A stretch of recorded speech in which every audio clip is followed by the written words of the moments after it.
Hello, everybody. Welcome to another episode of the Thriving Adoptees podcast. Today, I'm delighted to be joined by Robin Sizemore.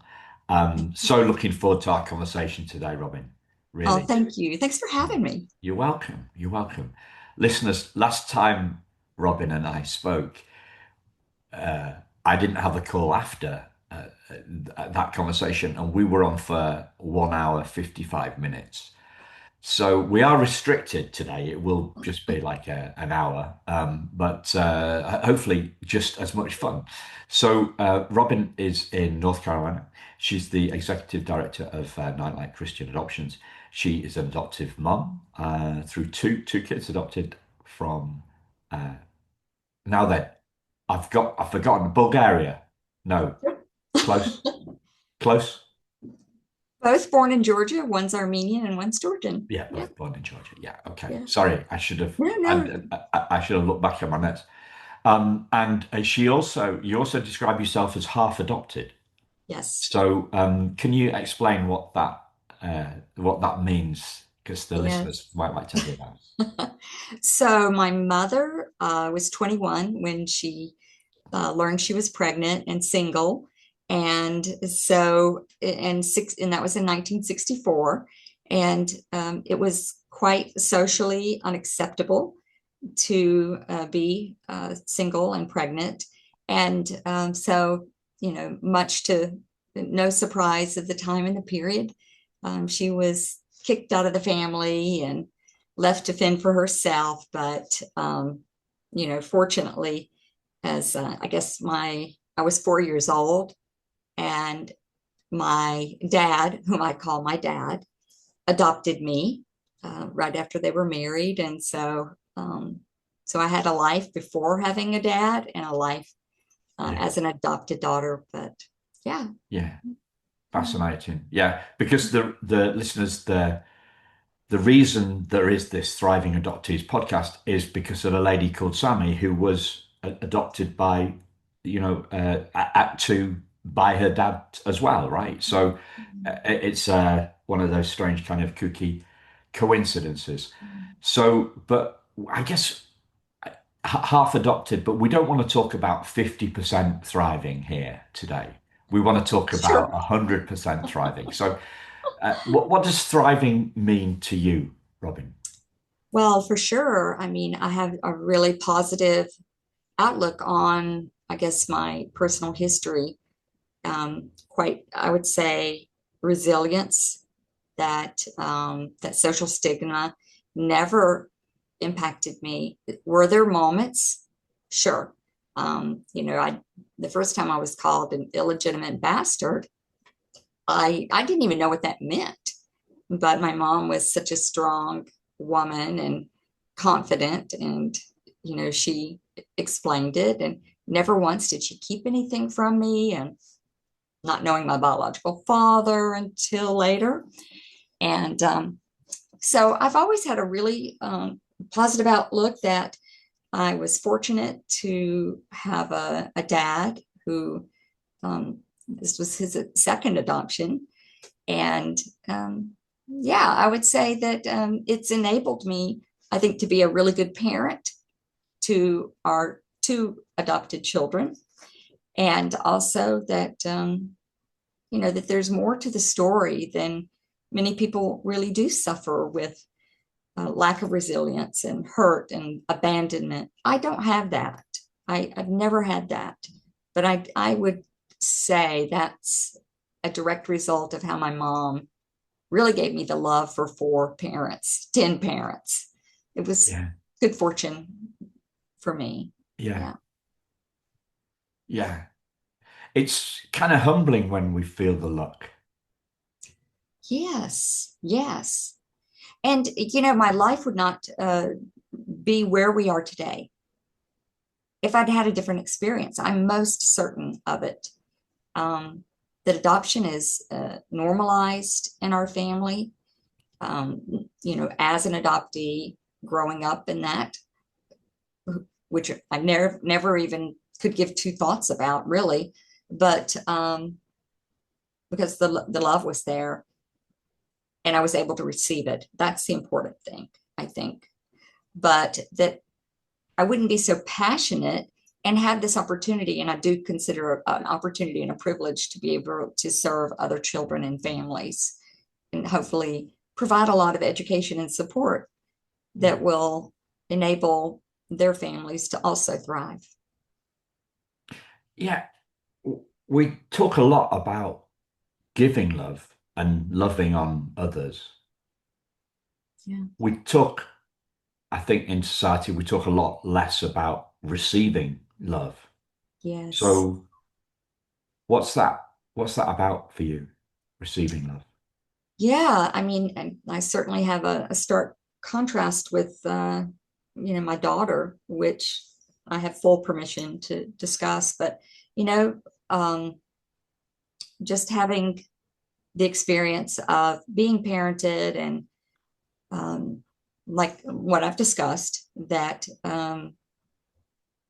the acceptance and just I don't know. I think that again, I contributed back to my mother, but I would also say that I didn't have hard start where an attachment issue is in play. Mental health issues are not in play Yeah. in relation to that. um, but my daughter, she is 30 this year, and she had a terribly hard start. And it's so fascinating. My husband and I were just saying this weekend. She will call and she'll say, "Can I come over?" You don't need an invitation. And then she'll come, and the first thing she goes, "Can I have a hug?" That's new. That's so new for her. She could not receive comfort or a hug or affection. Words of "I love you" means nothing to her. "I'm proud of you" means everything. But yeah, from the little girl that would scream if you held her this way, push you away if she was hurt. You could not comfort her, to this adult who's, I think, learning to love herself. And then loving herself is allowing her to receive our love. Well, there's so much there. Where do Yeah, I go? Where do I go? Uh, it's a lot. I mean, people call this blocked care, don't they? Yes, They call it blocked care. exactly. And it's That's right. I see a lot of webinars around it, right? Yeah, Kind of blocked care, how to deal with blocked care. And I'm like, how? We're always looking for that how question, yeah, but it seems with something like this, it seems kind of reductive. Do you know what I yeah, mean? It's not a how, surely it's not a how thing. right. How means, oh, well, I just do this, one, two, three, right? Yeah, But when a kid is pushing away, yeah. and I've had this, uh, I've had this experience myself. I've done it myself. Wow, wow, yeah, On a tiny thing, working with before I got married to Lynn or even started dating with her. We were fairly close, me, her, and another girl at work. We worked together, and they noticed how I froze when they touched the back of my head. I don't know why they would touch my back of my head. It wasn't inappropriate workplace in the workplace day. stuff, but they noticed that I just kind of I went rigid at that, and I'm guessing that that's some kind of Respond. some block care comes in, I guess, on a spectrum. Yeah. Mine's at the minor part of the spectrum, and what you experienced from your daughter was way across on the other side of Oh, yeah. the Yeah. the spectrum. Yeah. It But was, yeah, there it's isn't a quite shocking. sorry. It was quite shocking. We didn't know as new parents like what was happening. We felt like failures. Um, so thank God brain science was evolving at the time to understand. We don't take it personally. You can't. When when did you stop? When did you first see the option of not taking it personally? You know, I would say, well, maybe from the time she was 3 years old or so. Um, that we had a great mentor, the social worker Joan McNamara, and I think she's legendary. And she was really one of the first few people that were talking about attachment, and that was not on anyone's radar. In fact, I worked for another agency that said don't discuss it because people will not want to adopt. That that that's an immediate out. And so because she was able to articulate that and coach us through that, it was beautiful. It was putting her needs ahead of our feelings. Like our feelings mean nothing. Or your needs? Yes. Yeah, putting Yeah, her needs first. absolutely. Yeah. Yeah. We had I would say, a further and deeper connection. I have a lot of regret that, our daughter didn't have a diagnosis until like she was 20 or 21 of central auditory processing disorder. And it's like mind blown, like everything made sense. Her responses to us, it was just shocking. We never knew that she was having that, but that was really contributing also to her receiving us. She was having to guess at what we were saying, and she was assuming a negative, which is very typical of that central auditory processing. And so then we would have these blow ups where you get three words into something and she's already blowing up because we didn't know. But knowing that now is even better, that we can operate where she's at. And before it was just we just accept it, we get it. But now we just have such a deeper understanding, and she has a better understanding, that it's allowed our relationship to be even closer, Yeah. like more normalized, that she can start to receive the love. I want to go back a step because there is something very, very profound about putting our kids' needs ahead of our own. Yeah. And I'm not a dad, so I don't know how much I can speak into it, right? Um, but it feels like it needs more than just a sentence there. Yeah. Yeah. It needs a bit of depth, a little bit of flesh on Yeah. the bones. And I'm wondering if you can help with that. Yeah. I mean, there's, you know, it kept our family from doing a lot of things because she was really not self-regulating. I would say she's probably about 70% there, even at 30, of regulating herself. But that meant that our family we couldn't do all of the things that typical family could do. Um, I would say also that, you know, how many times I've missed an international flight because that was a trigger for her, that I would take a flight and leave. Still to this day, she is so stressed if I'm leaving somewhere. And she would create an opportunity to, it's a harsh word to use, sabotage. Um, but I would miss an international flight, or we would be on our way to a family wedding and she would just melt down. these were things we just, it's part of who she is. And then there were a lot of unexpected triggers for her. Sometimes we understood it and sometimes we didn't. There was a forest, like just crazy. There was a forest wildfire on the coast, and you could 3 hours away, you could smell the smoke from it. We could not have imagined that this would be a full tilt, hours upon hours meltdown about this. And again, I think that goes back to control, and she had no self-control. So yeah, I think I took a tangent there. Yeah.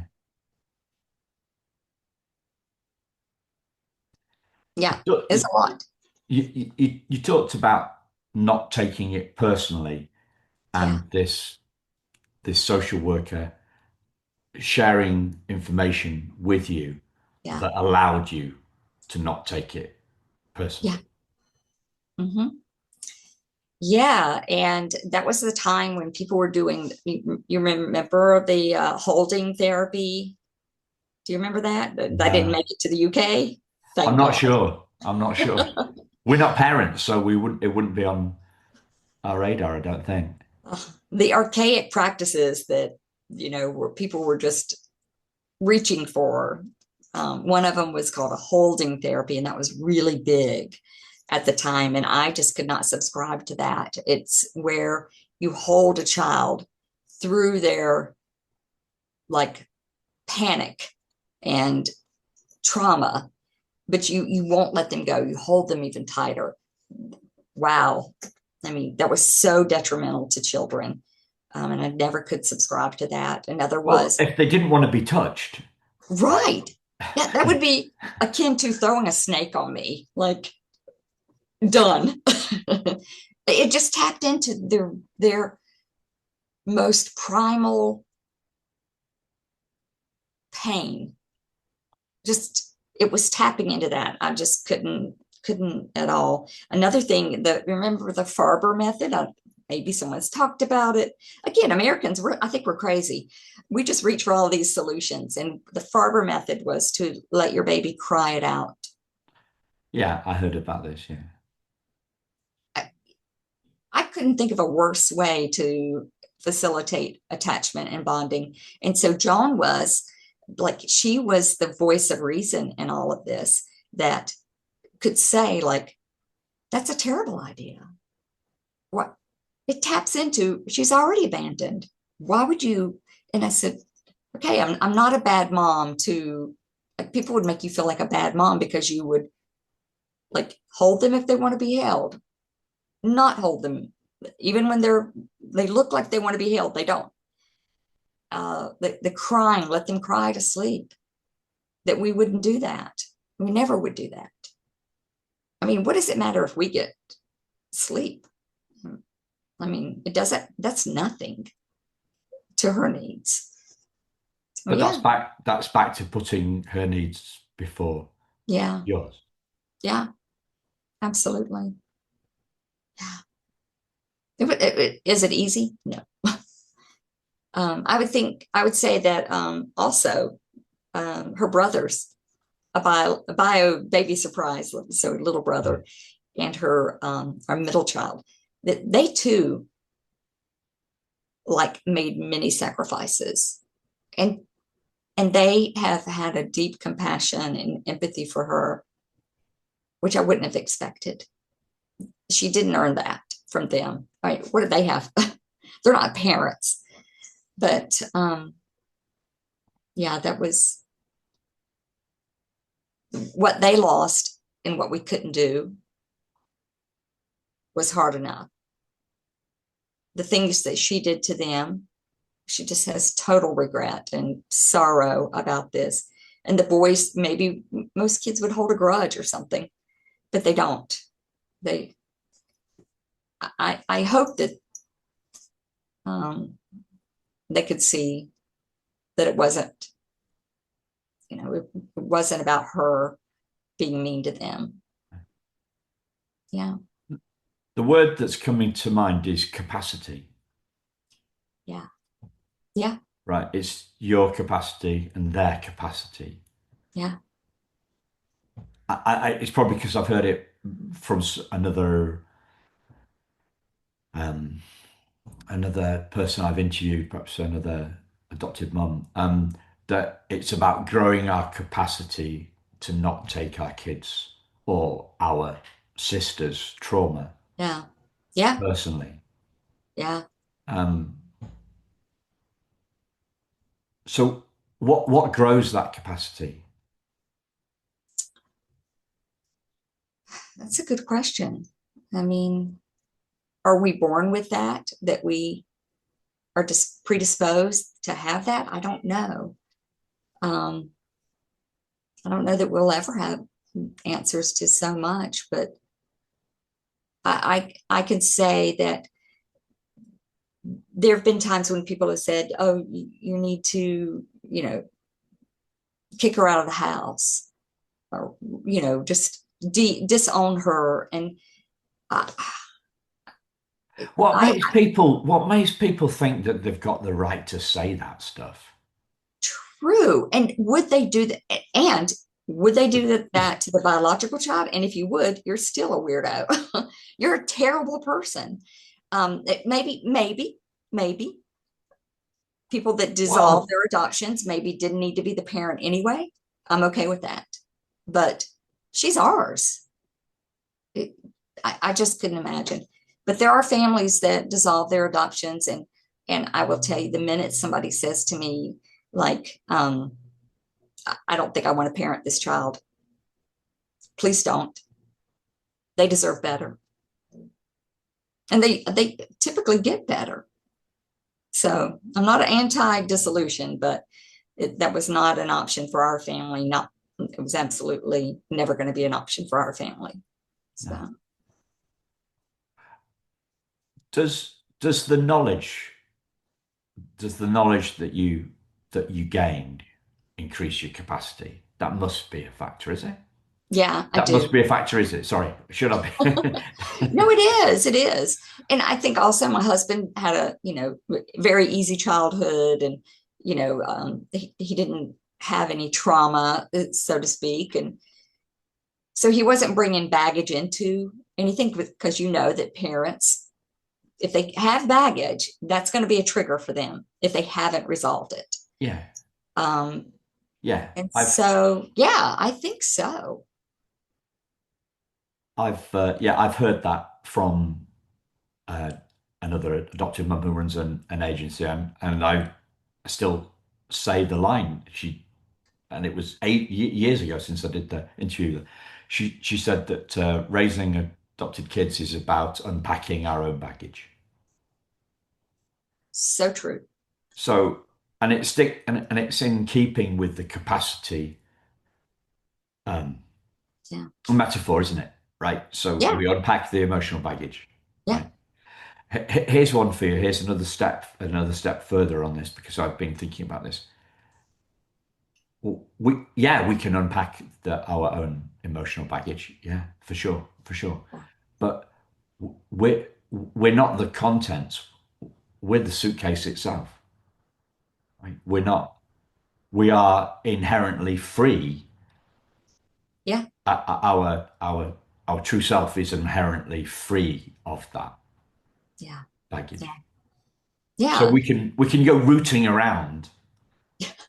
We can go rooting around in the emotional baggage. We can go looking at bringing stuff up, Yeah. or we can step back from it. And this happened for me this morning actually. So I was, Really. yeah, it's a little bit of a weird one, Robin, but I'm coming. I've started, so I finish. I'll come to on it.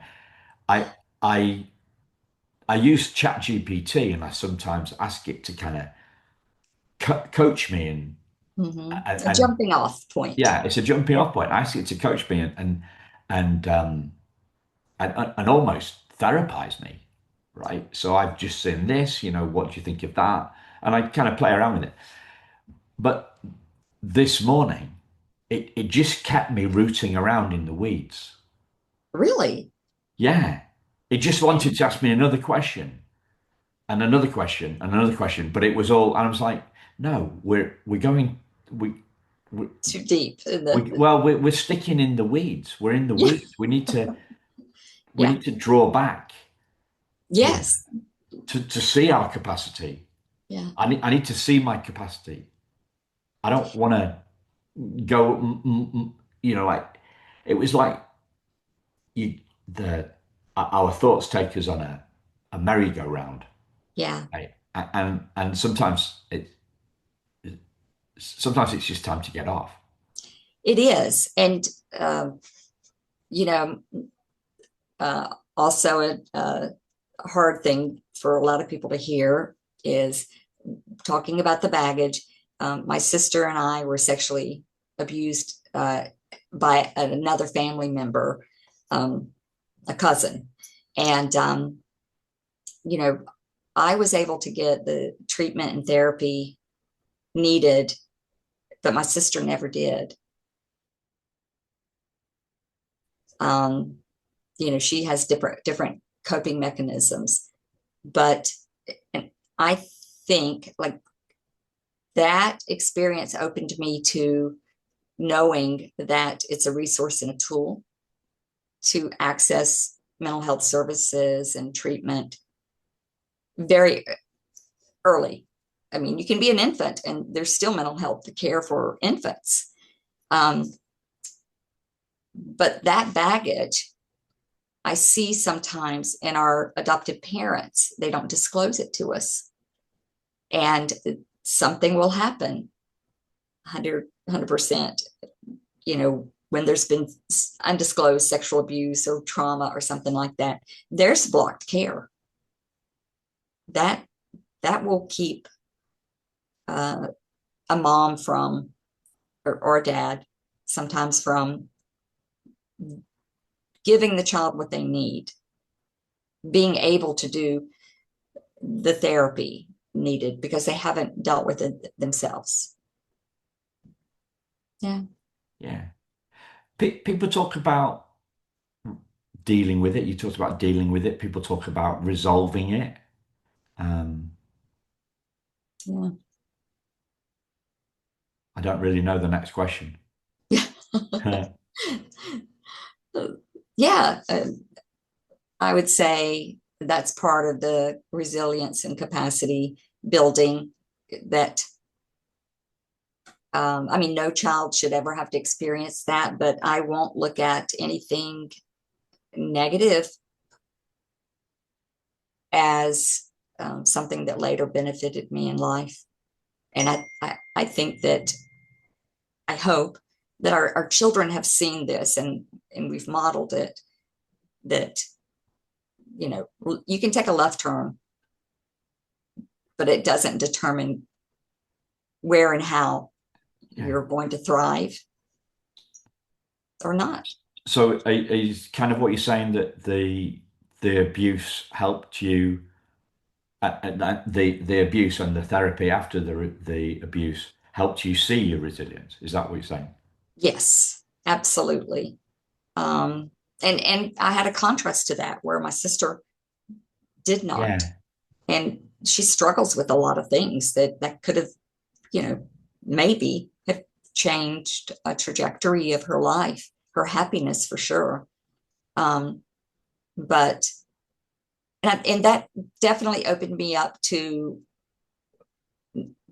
nothing has to be permanent. Your history doesn't have to be permanent, and it can be the springboard for doing something bigger, better, not even necessarily for yourself, but you can have that compassion for a child with a hard start. Yeah, definitely. So see, so seeing your resilience helps you see your kids' resilience. Yeah, yeah. And accepting too that every child has a different level of resilience. Some, for the boys, it, easy. They really bounce back from things easy. But with Karina, this is her level of resilience was not there. I mean, there was coping mechanisms, but negative ones. Yeah. So, yeah, I mean, she recognizes a lot of this now as an adult, and it's beautiful because we're the beneficiaries of That. her happiness. Yeah. Yeah. Um, I once asked a very well respected adoptee and therapist about healing, Yeah. and that person said the the best that the best that we can hope for is coping mechanisms. Yes. Yeah. And I thought, what, so there is no wholeness? And I just thought I couldn't work. I couldn't work with a therapist that who has and when who says the best that they have to offer is coping mechanisms. Well, I mean, I don't know that that could be the answer to a lot, but I do find it fascinating that some people, their coping mechanisms are extraordinary, but it's also sad that they even had to have a necessity for that. Yeah, it's sad, but like a therapist that can't see the wholeness beneath Yeah. the psychology Yeah. Yeah. is to me like, well, not It, somebody I would want to work with, let's put it politely. right. Right. Yeah. And I think that's another reason for adoption competent therapist. I don't think I would ever consider or advise anyone to see a therapist that wasn't specifically trained to be an adoption competent therapist, because they are going to see the bigger picture, um, and not have the traditional response like you just shared. Yeah, That could be an easy fix. It. I don't know that it's an easy fix. I think they don't know what to do with it. yeah. Yeah. So what gets in the way of our thriving, Robin?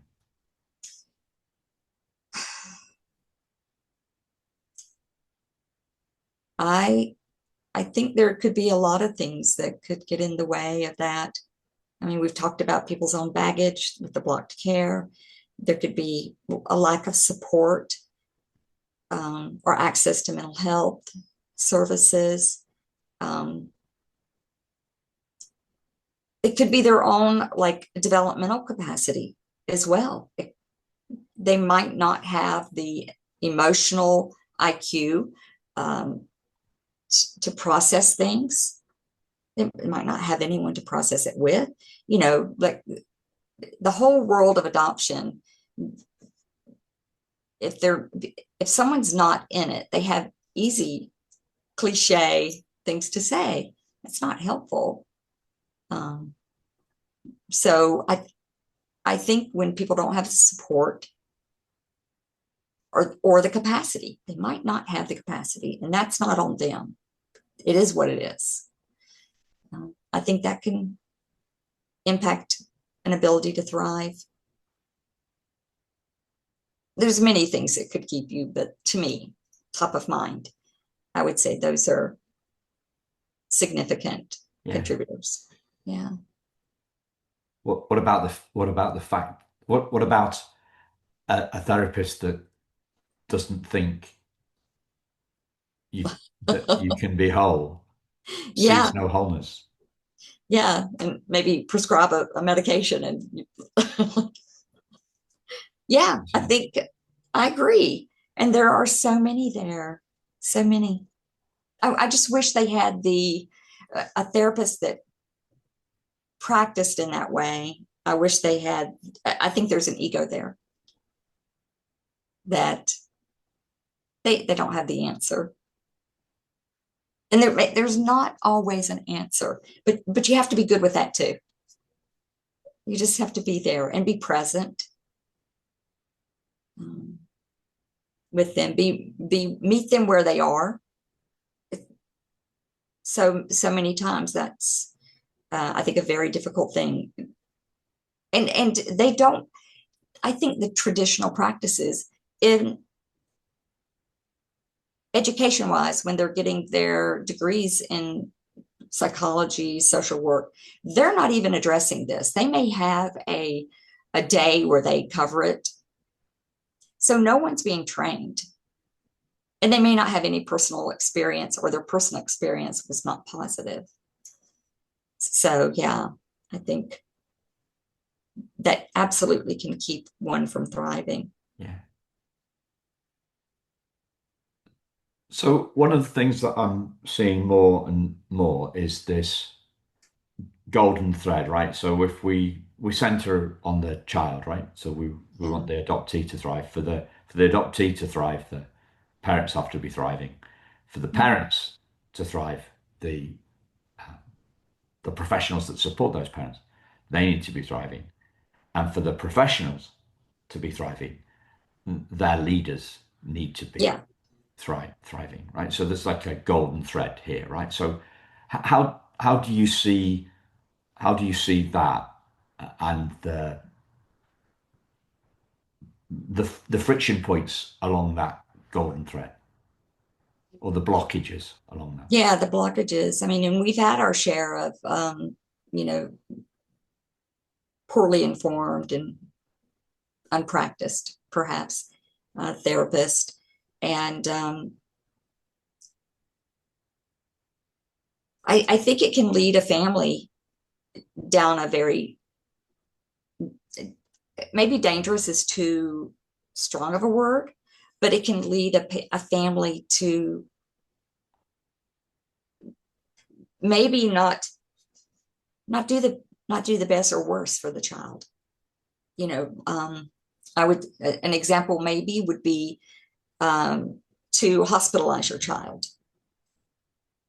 Unless the child is going to self-harm or harm someone else, I can't imagine like how a therapist would think sending them to a ranch, a boarding school. That to me is the convenience of getting a patient family out the door, and an answer to a family that didn't want to go through the hard stuff. The hard stuff. Talking about this to families that when they call and post adoption stress, I always want to impart to them that in the worst moments, and for therapists to know this too, but the child's worst moments, I would hope that they would move them and the family and the capacity would be there, that I don't want anybody else to hold my child's hand. I feel privileged.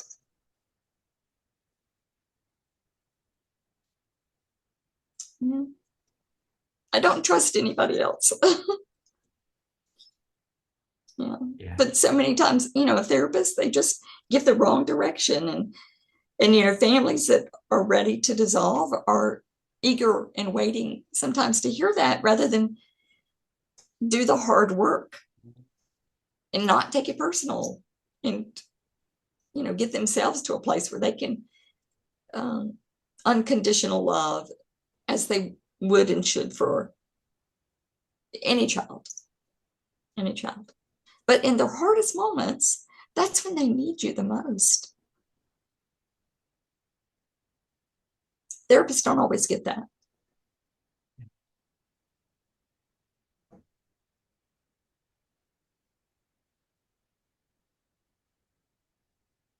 do many parents come back for support? How big is how big a part of your you and your colleagues' role is post adoption. Yeah. Well, one of the best services I think an agency can provide is, yes, the preparation, but there's nothing that's really going to prepare you with your fire boots on. It's the aftercare. And Nightlight Christian Adoption Services has an entire team of wraparound services that when we've had a family crisis, the first thing we do is who's on the other side of this adoption? And we would be like, oh my God, thank God it's Nightlight, because we know that, I mean, they have spare no expense, spare no time. They are fully in and providing the care that families need. But I would say when we are talking to families and we're doing that first visit, I will tell them, if you tell me everything is going great, I'm going to call you out, because it's not. If it's going great, I'm concerned. You're not being honest, because it's messy. It is very messy. And we want you to call us and don't feel like a failure, because that's where we were. We didn't want to tell anybody that things were hard, because they would say you're a failure. Maybe they would even take my child away. And we just had the good fortune of having Joan McNamara there. Yeah. But families don't want to do that. They don't want to be failures, and they don't want to admit to that. But that's the biggest advice I could share, is making sure your families know that we expect it to be hard, and we want to be there for you. So pride really is an obstacle to thriving. Yeah, yeah.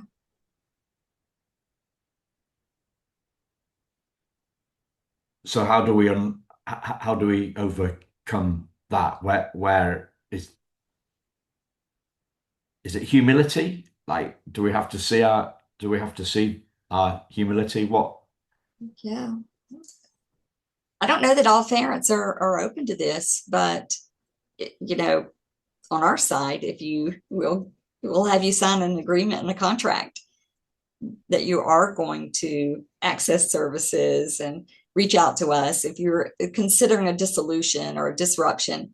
You know, we really want to be the first call before you get to that point.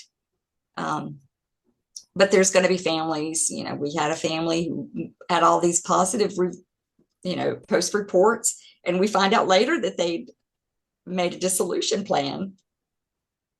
Reading the reports, everything was great. So it's also training the social workers that are in the home, to be okay to say, why is this so nice and pretty? Because that's not normal.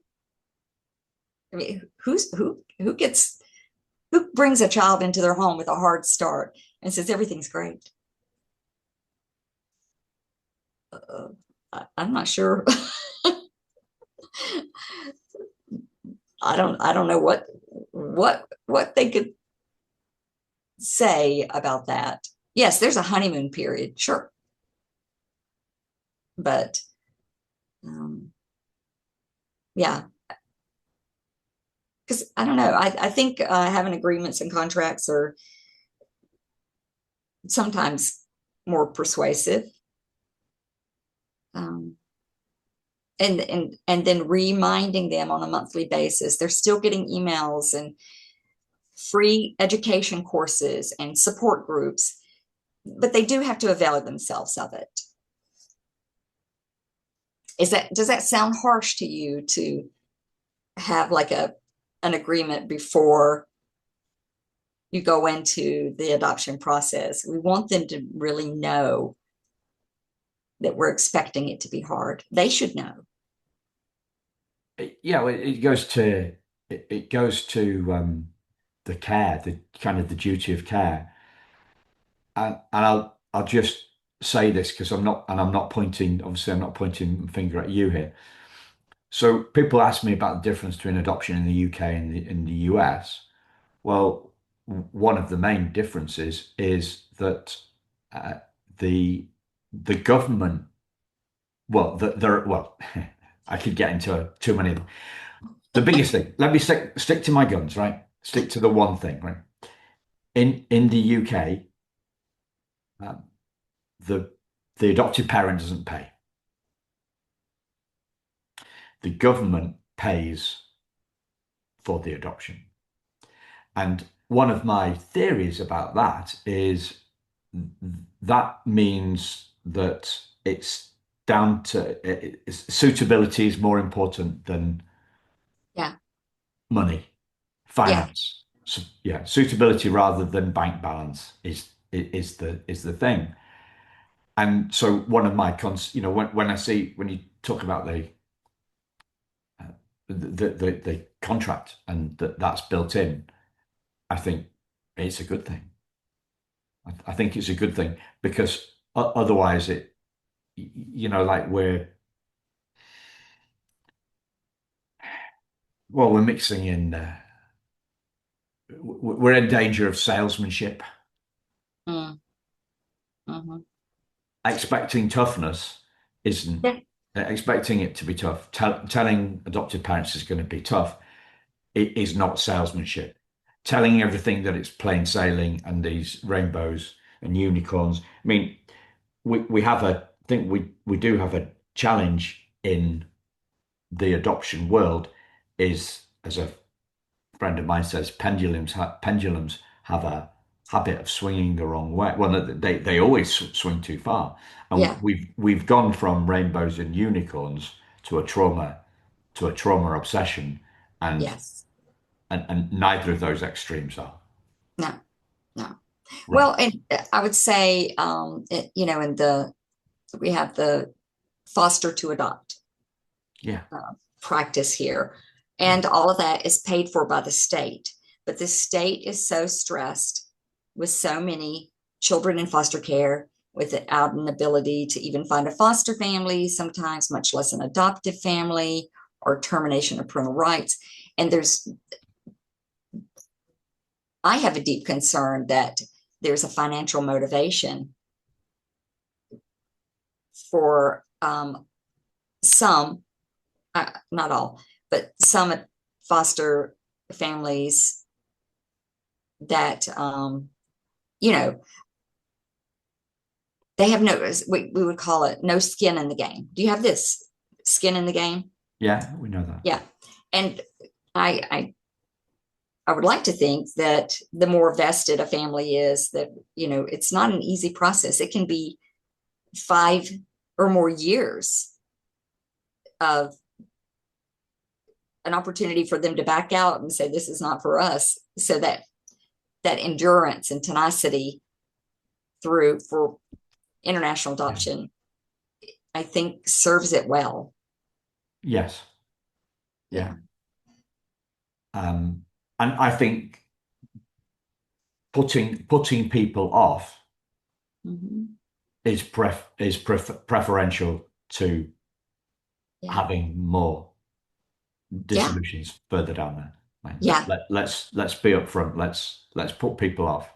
Let's Yeah. make sure that we're only bringing in the people with the capacity, right? Let's be Yes. upfront with it. Yeah. It's one thing to talk about the joys of adoption, but even, I've described for you, like, it does not diminish our joy as parents for all the hard stuff. In fact, it might lend a deeper appreciation for those moments. Um, and I, I don't think we're we're serving families well unless we are absolutely talking about the hard stuff. That should be bigger than the easy rainbow and butterflies. Yeah. Yeah. I mean, if it scares them away, great. Yeah. Great. Because at the end of the day, who is our client? The child. And we're serving them. Um, we're not finding children for families. It's families for children, specifically meeting their needs, best suited to be their parent. And so I'm okay if you don't like our education, it's extensive. I'm okay if you don't like the time, that's okay. You don't want to hear what we have to say, that's okay, because we're not everything to everybody, and we're not a good fit for the parent. Yeah. Cool. Yeah. We're coming up on time. Have you got anything that you'd like to share that I've not asked you about, Robin? Mm, you're already so good. You keep me on track. Um, so I don't know. I would say that, you know, that hard times should be expected, but remembering that parenting is a privilege, and your needs are not paramount to any child. It blows my mind when I hear people say, well, children should be secondary.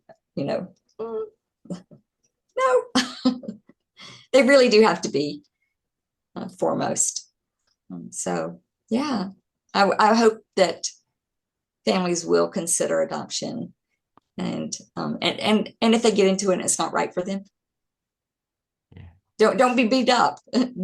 Just go do something else. Yeah. Thank you Thank you. for your podcast. It's bringing so many different voices together, and we need to hear that. And that's the whole point of it, Yeah. thriving, right? Yeah. So, Thanks, Robin. thank you. Thanks, listeners. We'll speak to you again very soon. Take care. Bye bye. Okay.